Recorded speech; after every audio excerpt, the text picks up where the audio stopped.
Hello, all. Another record review coming up, and today, it had to come.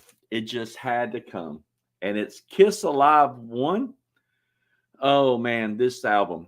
Let me give you a little testimonial here.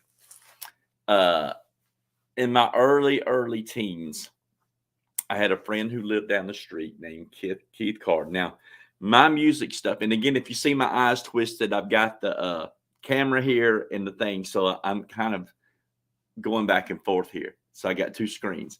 But musically, up to the time that heard about Kiss, uh, by my aunt, my sister, basically, Kay, was a huge influence of music in my life. Uh, oh my God, we had 8-track player back then, and she had everything from Charlie Pride, Elton John. Oh my God, Elton John, the Guess Who, um, on and on and then we had a bunch of like gospel things that we'd listen to, albums like Inspirations, the Dixie Echoes, Florida Boys. So I was very influenced in different types of music growing up, and of course Elton John. Oh man, Peter Frampton. These people like that were very influential. But I can't remember the year. Had to have been early. I went over to my friend's house as we hung out, and he always played this Kiss Destroyer. It was Kiss Destroyer is what he had. And man, from the moment I heard this thing, I heard, oh my God, shout it out loud up, Detroit Rock City. And my mind was blown. And matter of fact, that year for Valentine's Day, because my parents always bought us something for Valentine's, my mother and daddy went out, or Kay, I don't know which one it was, they gave it to me. I got Kiss the Originals, which was a 3-album set. I got Rock and Roll Over. And man, it started from there. I just, at that moment, became a member of Kiss Army and was just totally influenced. And then later on, I had been to 6 Kiss shows, and my Aunt Kay was the one who took me to the first 3, 2 by ourselves. And then one, we took a friend of mine with me, and he didn't really enjoy it. But that's okay. I enjoyed the experience. And I've seen them, I think, 2 or 3 times with Mandy, and I've seen them once without Mandy. So Kiss has been a very big staple of my childhood. And going into my bedroom, we didn't have internet, cell phones, and all this kind of stuff. So, man, I'd get my tennis racket or my badminton racket, and I'd go turn on Kiss, and man, just crank it up, and not like I was doing concerts, and I was, great days. But this album right here, and the famous picture on the back. Oh my God.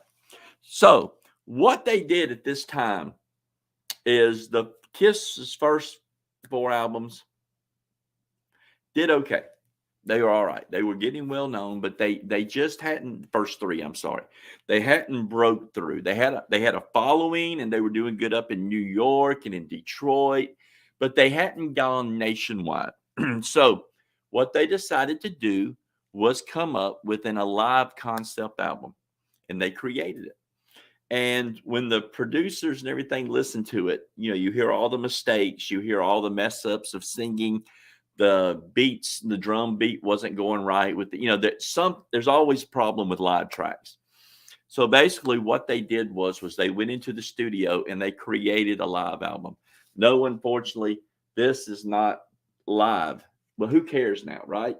It was produced as a live album, and they did take sections of it, but they really had to go back in and completely redo the voice and the beat and everything. Matter of fact, if you go on YouTube, you can see the true version of the Alive, and it's good. As a Kiss fan, I like it, but if you're not a Kiss fan, you're probably like, this is horrible.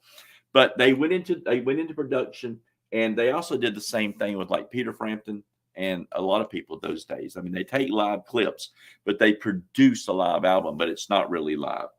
But this album right here, when you start out with Deuce, Strutter, Got to Choose, Hotter Than Hell, Firehouse, Nothing to Lose, Come On and Love Me, Paradise, She, Watching You, 100,000 Years, Black Diamond, Rock Bottom, Code Gin, Rock and Roll All Night, and Let Me Go Rock and Roll.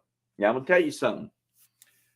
This made Rock and Roll All Night a hit. It was released a couple of years before in the studio album, but the studio album did not have Paul Stanley, excuse me, Ace Frehley's guitar solo, and it just didn't have that life. But man, when they produced this thing live, it all changed. And it became, matter of fact, still played today.